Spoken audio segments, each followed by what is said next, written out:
Around Dodge City and in the territory on West, there's just one way to handle the killers and the spoilers, and that's with a U.S. Marshal and the smell of Gunsmoke.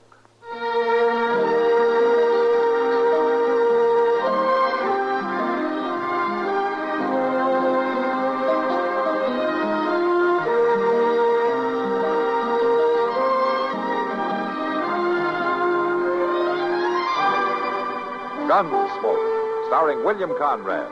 The story of the violence that moved west with young America. And the story of a man who moved with it. I'm that man. Matt Dillon, United States Marshal. The first man they look for and the last they want to meet. It's a chancy job, and it makes a man watchful. And a little lonely.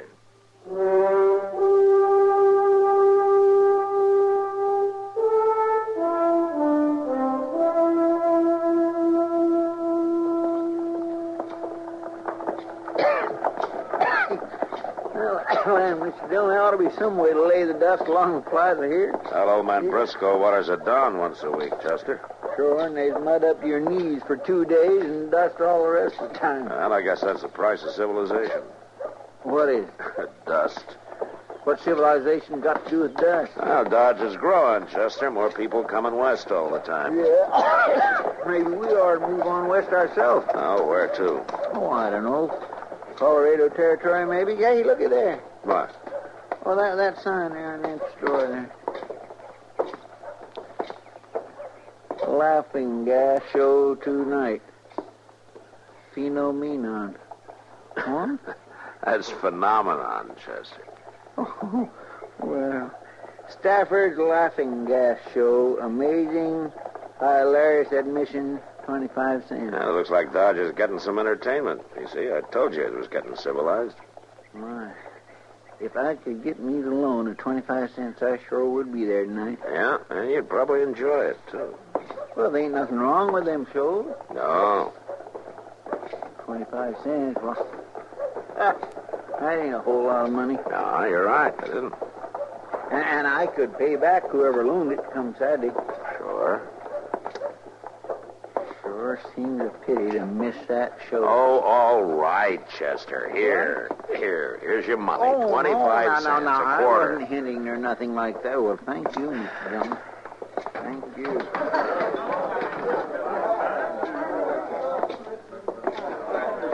Well, hello, Matt. Chester. Kitty and I began to think you weren't coming. Sit down. Thank you. Sam, bring over another pitcher of beer, will you? Right away, Miss Kitty. It's nice to know the law's on its appointed rounds, even if it means friends are kept waiting. Now, is Doc mad because he had to buy the first pitcher of beer? He's told Sam to put it on your bill. You know I believe it. Here you are, Miss Kitty. Thanks, Sam. Say, Doc, you know what we just seen down the street? Yeah. A circus? No. A sign saying there's going to be a laughing gas show here tonight. It's the same thing. Now, Doc, there's nothing wrong with a laughing gas show. A bunch of darn fools getting up and showing off in front of a bunch of darn fools. I ain't never been to one. I met Mr. and Mrs. Stafford earlier today. They're the people that put the show on. Yeah, they seem real nice. There's no reason why they shouldn't be. Mrs. Stafford's a pretty little thing. Hey, see, Doc? Oh, pretty or not. I don't want to talk about it. What is it that bothers you, Doc? Have you ever been to a laughing gas show? No? Did you ever take gas yourself? Why, did you? Yes, in medical school. It's nitrous oxide, an anesthetic, and it's also an intoxicant. Well, Miss Kitty, you going to be at the show? Well, I don't think so, Chester. How about you, Mr. Dillon? I guess I might as well, Chester. You'll make life miserable for me if I don't. Good. I just can't hardly wait.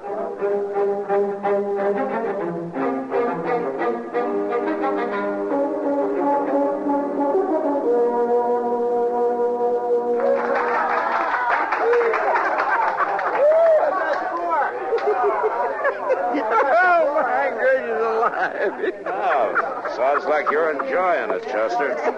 Oh, Mr. Dillon. Man, I never laughed so much in all my born days. Yeah, they had Lorne Teeters up there on the stage, and they give him this gas to sniff, you know, out of that contraption with all them bottles and burners and things. He got drunk as the Lord. Lauren Peters? Yeah. He sang and he danced and he laughed and cried all at one time. He's kind of old to be carrying on like that, isn't he? Well, I'm just as glad he ain't going to be shaving me tomorrow. And now, the next volunteer is Mr. Cloud Marsh. Don't be scared. Here, sir, is your $1 for volunteering. Now, sit down right there. Good. Now, just put this nozzle in your mouth and breathe deep. That's it. Keep breathing. In. Out. In. Out. That's right. It's all right, folks. It won't hurt him. Cloud Marsh ain't so bad when he's asleep. He'll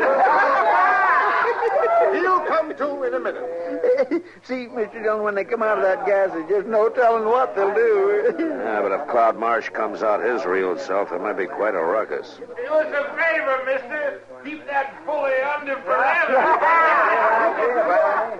Where is it? I'm gonna smash you for this. Take it easy, mister. It's all in fun. Who wants a fight? I'll fight anybody in the place. Oh, poor Cloud. Poor crybaby Cloud. I know you don't like me. You don't like any of us. But me and my brothers will fight you any time.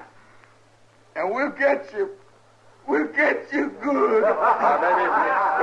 Maybe you better go. I ain't going nowhere. I'll show you. Stop it. He busted all the laughing gas equipment. A couple of you men better help me here.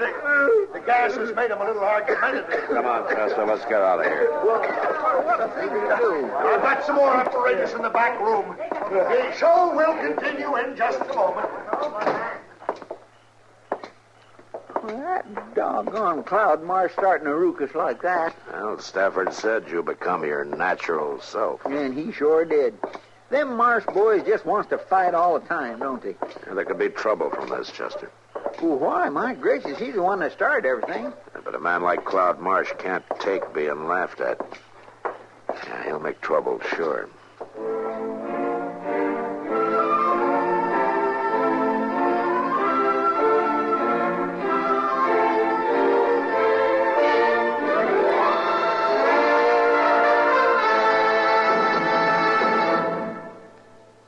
One. See, what comes after one? Two. 1, 2, 1, 2, 1, 2. Hi. You know who this is? This is old Fulbert. And I got a simple exercise for them what simply cannot keep in shape, you know. It is called the toe toucher. Here's what you do. You stand with your feet at shoulder width. I mean, don't put your feet on your shoulders because it's impossible. It's not worth the time you're going to waste, you know. Just stand with your feet at shoulder width and your hands over your head, see? Like it was a stick-up. Now, keep your knees straight and bend down and touch your left toe with your right hand. Now, your right toe with your left hand. And now, back to hands over your head. This is a stick-up, remember? Whew. Well, that's all there is to it. Of course, I don't care if I never do it again. Some of you guys may have a little trouble with this exercise, especially you individuals who cannot see your toes when you look down. But a few weeks of exercises like this, and one called pushing yourself away from the groaning board, or the table, as the plebeian folks say. And you'll not only see your toes, you may even see your knees. And they're kind of pretty, ain't they? All it takes is, 15 minutes a day. So don't wait, unwait. Get the slogan? I want to tell you something, boy. Madison Avenue lost a great mind when I went in the Army. So get your service pamphlet on physical fitness today. Move it. 1, 2, 1, 2, 1, 2, 1, 2.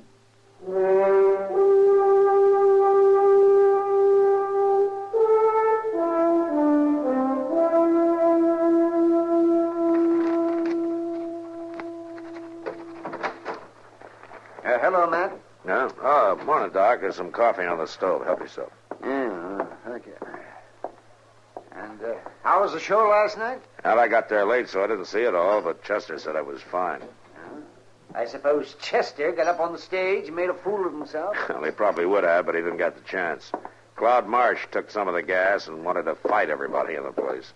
Then he started crying and busted up all the equipment. It's a good thing those ornery brothers of his were down at the Long Branch instead of at the show.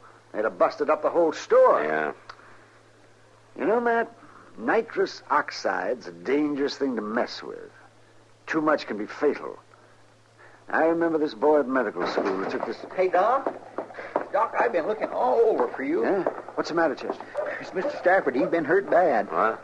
How? Well, Miss Stafford didn't say. Just that he got beat up and she needs Doc down at the store right quick. Take me a minute to run up and get my bag, and I'll meet you out in front. All right, Doc. Where'd it happen, Chester? When? Oh, I don't know, but it couldn't have been too long ago. Miss Stafford said her husband was out back of the store with a wagon, and she heard a ruckus and run out, and she seen all three of them running off. All three who? Yeah, Cloud Marsh and them two brothers of his. He just ought to be tarred and feathered, Mr. Dillon. All of them should. Yeah. What in the world was they after beating Mr. Stafford near to death? Well, I told you last night that some men can't stand being laughed at. Come on, Matt. Let's go. Chester, you better come along, too.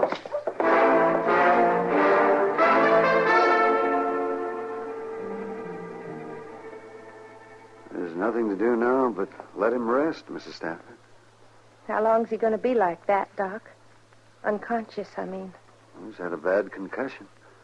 Sometimes it takes only an hour or so, and sometimes days. Just have to wait and see. But isn't there something I can do for him? Just let him rest. Miss Stafford, are you ready to swear out a complaint against the Marsh brothers? Earl and me don't want no trouble, Marshal. Yeah, but they almost killed your husband. We sign a complaint now, and the Marshes would really come after us. Earl wasn't always a man to run from trouble. What? I know who Earl really is, Miss Stafford. I've known ever since you first came to town. But how? He's Ernie Stubblefield, isn't he? That's all behind us, Marshal. He's forgot about being Ernie Stubblefield. Matt, what's this all about? Well, Earl Stafford's real name is Stubblefield, Doc. He had quite a reputation up on the Red River. 4 killings. And he did some time for the last one. Marshal, after Earl got out of prison, he come to me in Missouri. He was sick with himself. Sick with all the fighting and killing. He pleaded with me to marry him so we could start over. And when I found out he really meant it, we got married. As Mr. and Mrs. Stafford, huh? As long as he was Ernie Stubblefield, there'd be no peace. Yeah. Does he still have his gun? He keeps it in the trunk, but he's changed. He'd never use it. Not no more. I see. No, you don't. If he ever used that gun to kill another man, even in self-defense, the whole terrible business would start all over again. So he ain't going to use it. Never. Sure. Well, I take it you're not going to sign a complaint then, huh? Marshal, I ain't going to sign nothing. All right, ma'am. But I'm still going to throw Cloud Marsh in jail until you leave town.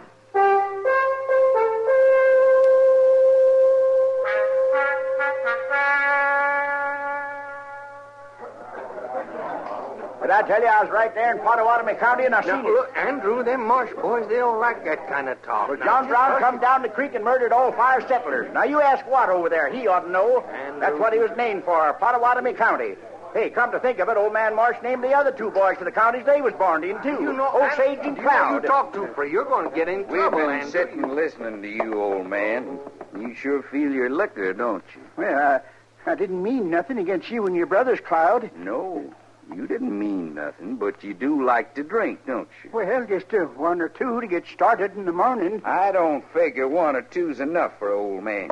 So I'll just give you this whole bottle. Hold him, Walt. Oh, no. Get his arm. Stop it now, Cloud. I'll pour enough Let go liquor of me. down his gullet that he'll... All right, hold it. We ain't doing nothing, Marshal. Just giving old Andrew his morning bottle. Let go of him. Okay. You're coming with me, Cloud. Where? Jail. Well, what for? Disturbing the peace, breaking up the show last night. Now, do you want to walk or you want to be carried? Okay, I'll go with you, Marshal, but I'll tell you something. You ain't gonna keep me in jail long.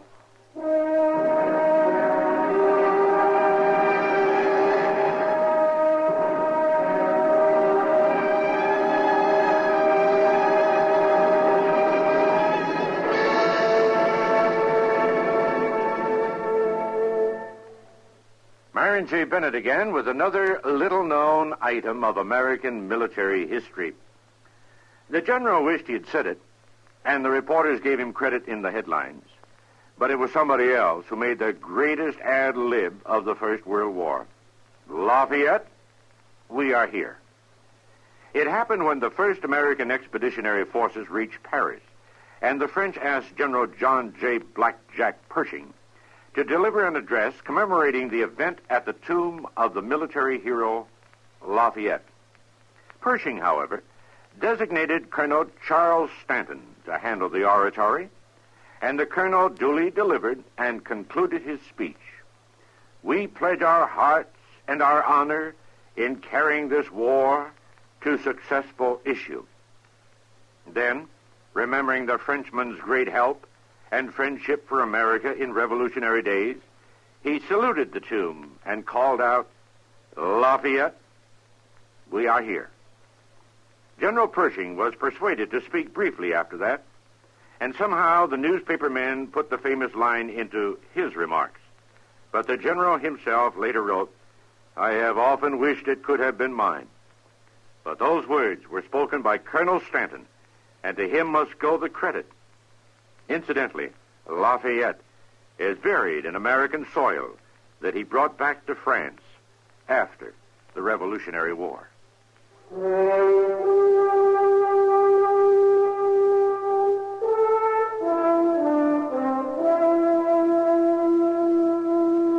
Claude Marsh was right. He didn't stay in jail long.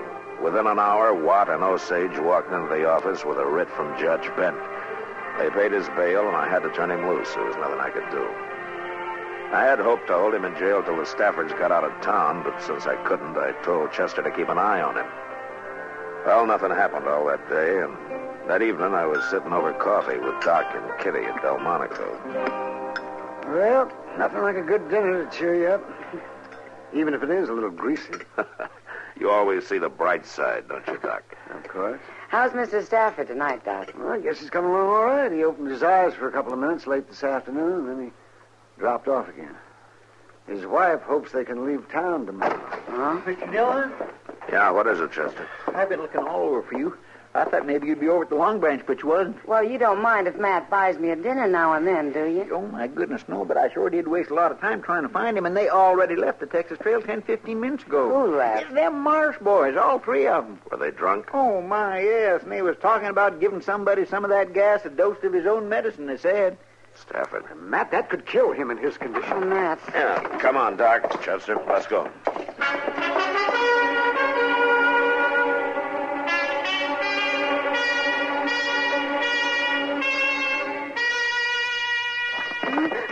Yesterday, I put on a show for you. Now you're going to put on a show for us, Mrs. Stafford. Oh, please. You may sing, you may dance, you may make a fool of yourself. Ain't no use calling him laying there unconscious in the back room like he is. He ain't about to help you none. Don't do this, please. He was mighty thoughtful to leave all the equipment out here on the table, Mrs. Stafford. Now, sit down. Sit. You just take this mouth. No, please. No. That's it.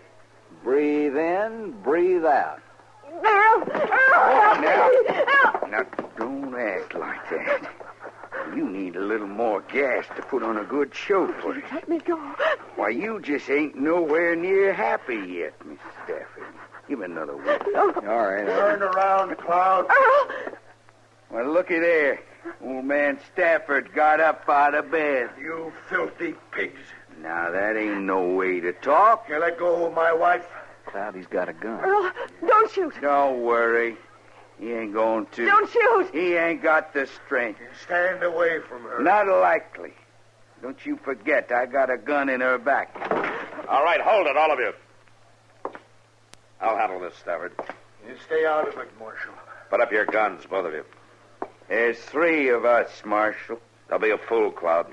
Now turn her loose. All right. I'll turn her loose.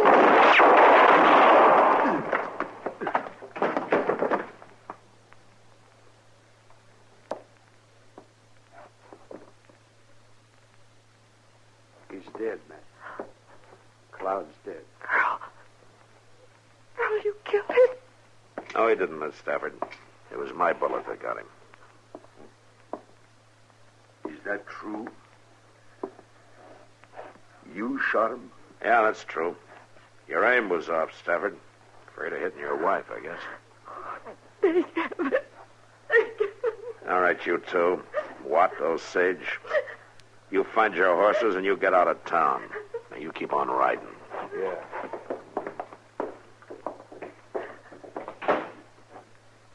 Mrs. Stafford, you'd better get Earl back to bed. Yes.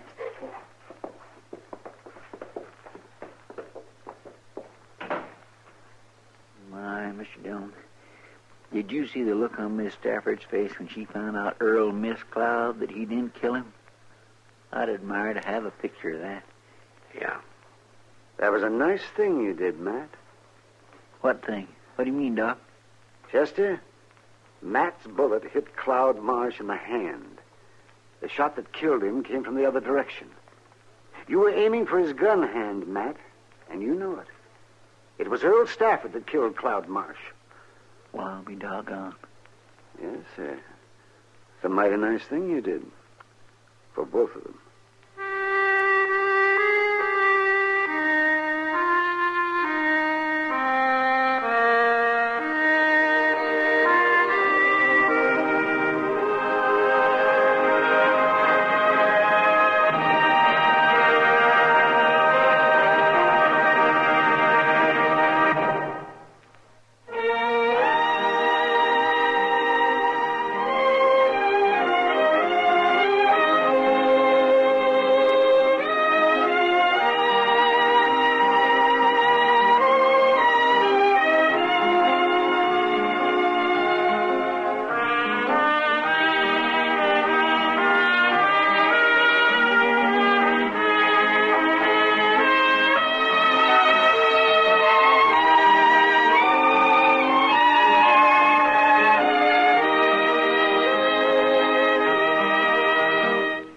Gunsmoke. Produced and directed by Norman Macdonnell. Stars William Conrad as Matt Dillon, U.S. Marshal. Featured in the cast were Parley Bear as Chester, Howard McNear as Doc, and Georgia Ellis as Kitty. George Walsh speaking. Join us again next week for another specially transcribed story on Gunsmoke. This is the United States Armed Forces Radio and Television Service.